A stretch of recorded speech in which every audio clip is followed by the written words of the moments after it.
जंग हुई, फिर प्लासी में सिराजुद्दौला ने अपनी अजीम कुर्बानी को दी, फिर शहीद अहमद सईद बरेली की कुर्बानी, उससे लोगों को हौसला मिला, तो 47 में हमको आजादी मिली। तो अगर हम ये कहेंगे कि नहीं सिर्फ 1920 से ही हम देखेंगे मुल्क की आजादी की जदोजहद हुई, हमारे अजीम मुजाहिदीन ने कुर्बानी दी, यकीनन उन्होंने कुर्बानी दी, इसके कोई इनकार नहीं कर सकता। मगर क्या हम भूल जाएंगे सिराजुद्दौला की कुर्बानी को? क्या हम भूल जाएंगे बक्सर की जंग में जो लोग शहीद हुए? क्या हम भूल जाएंगे रोहिला की जो जंग हुई थी?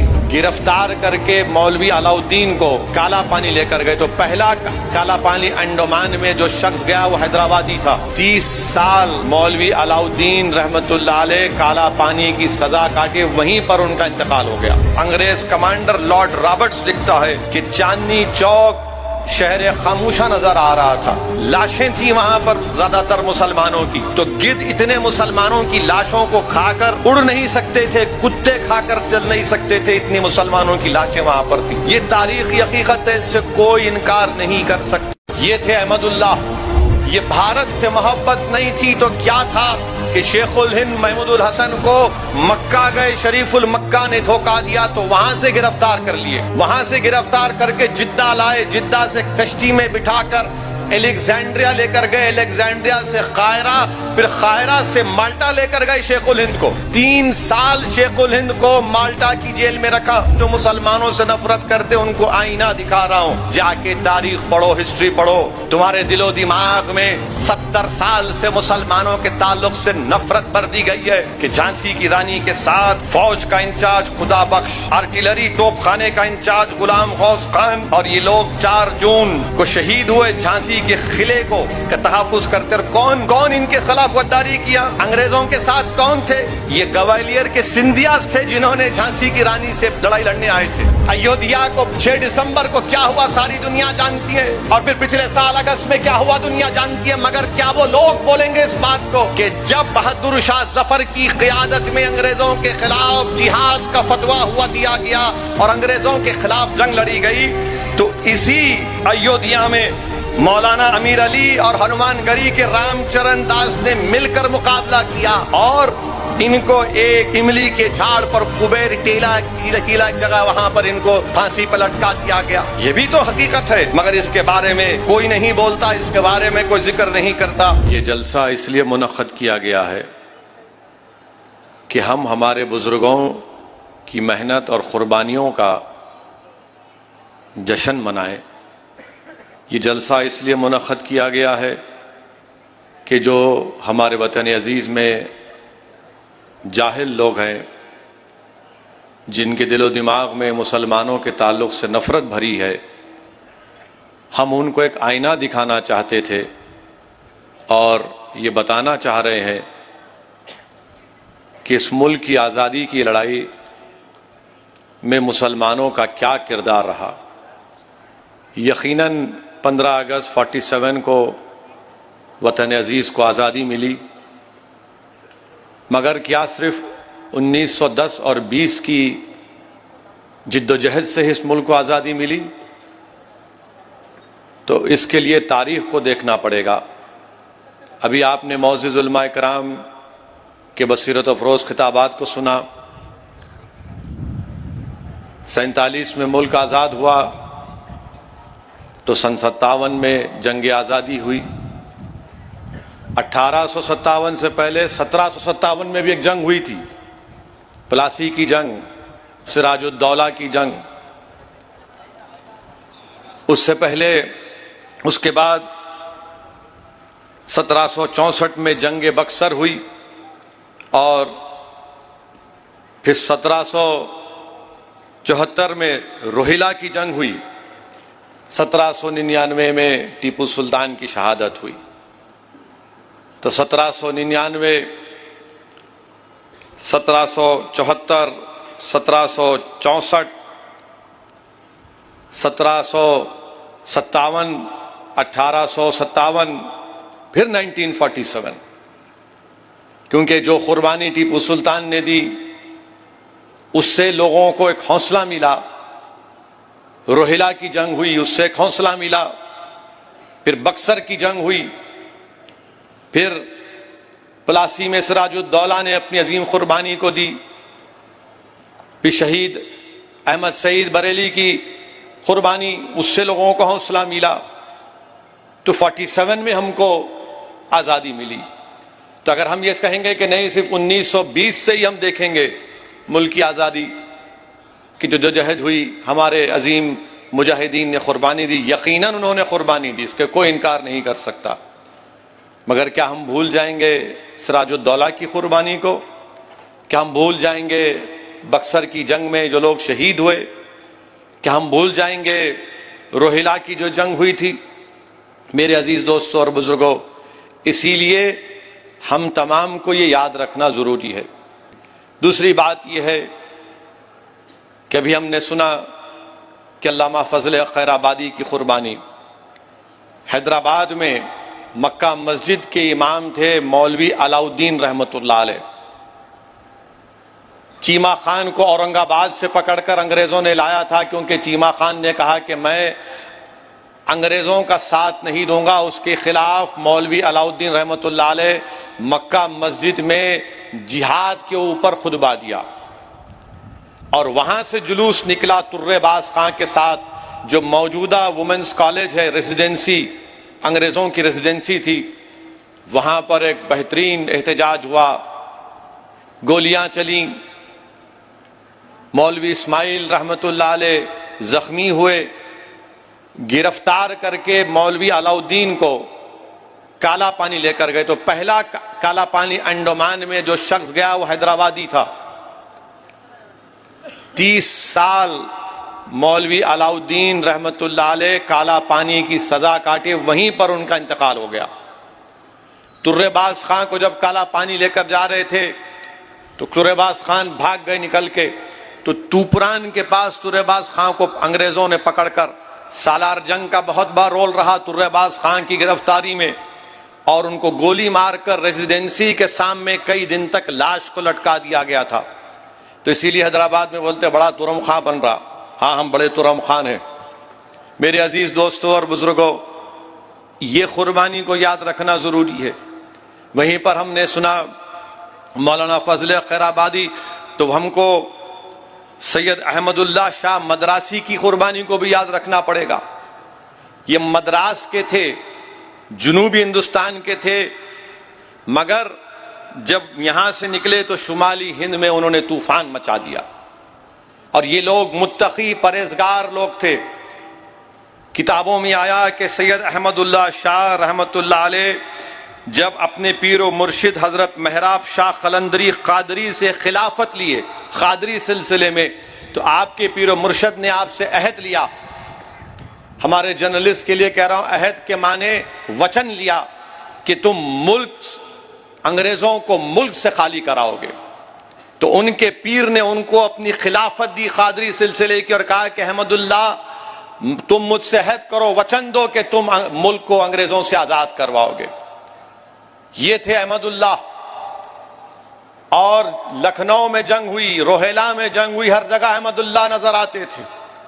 कोई आर्मी के नहीं थे, कोई दिमाग इतना तेज था सैयद अहमदुल्लाह शाह का कि अंग्रेज परेशान रहते थे।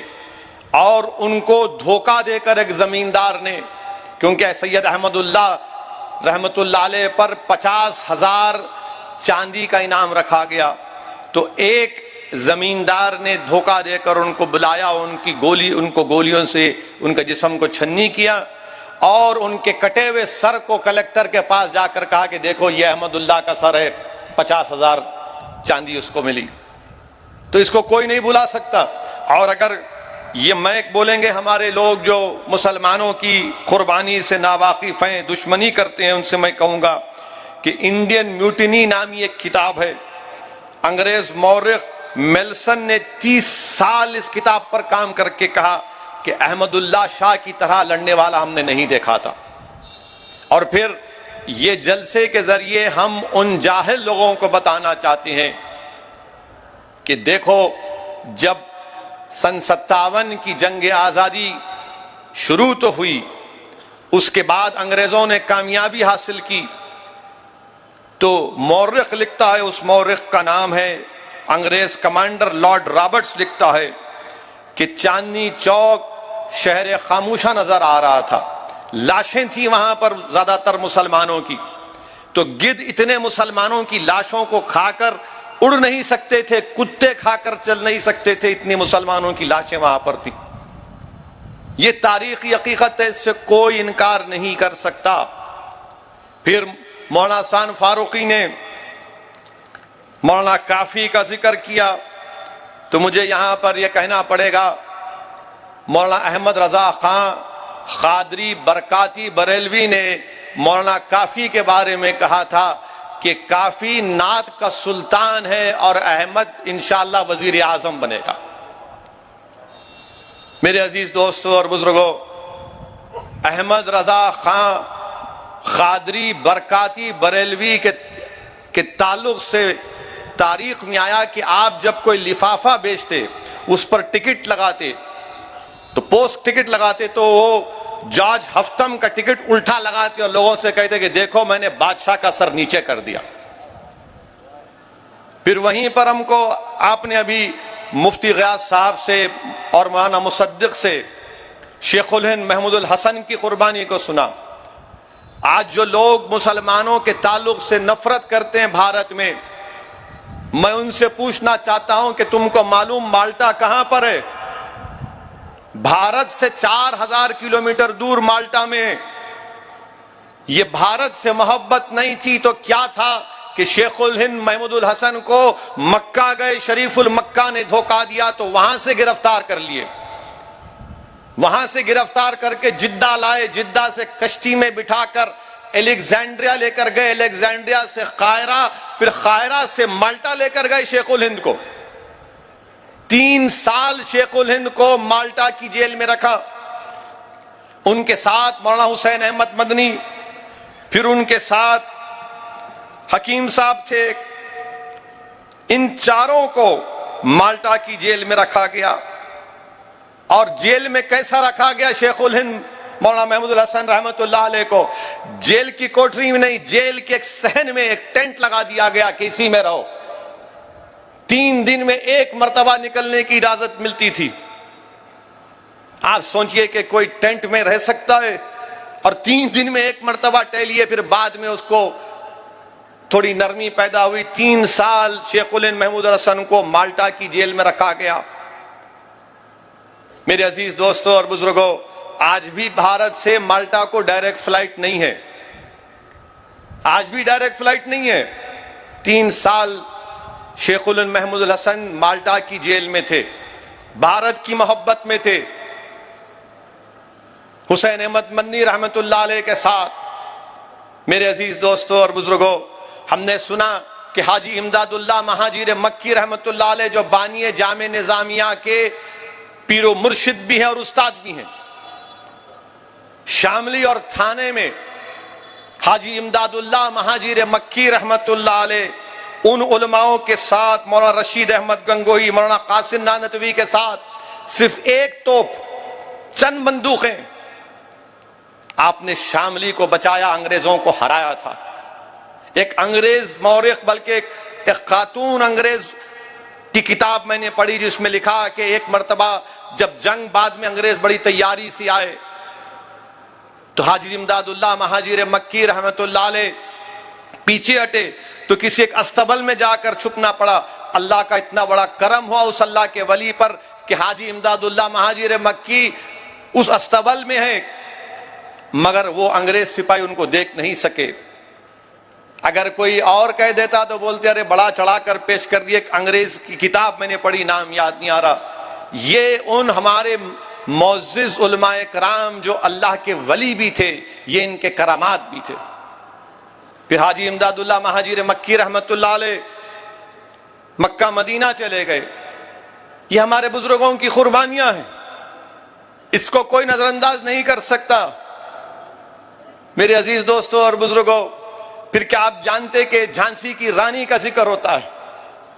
झांसी की रानी का जिक्र होता है, मगर कोई आपको यह नहीं कहता कि झांसी की रानी के साथ खुदा बख्श कौन था, गुलाम गौस कहां कौन थे, तोप के इंचार्ज गुलाम गौस का, फौज के इंचार्ज खुदा बख्श, झांसी की रानी के साथ मगर जो मुसलमानों से नफरत करते, मैं उनसे कह रहा हूं, मैं मुसलमानों से नहीं कह रहा हूं, जो मुसलमानों से नफरत करते उनको आईना दिखा रहा हूं। जाके तारीख पढ़ो, हिस्ट्री पढ़ो।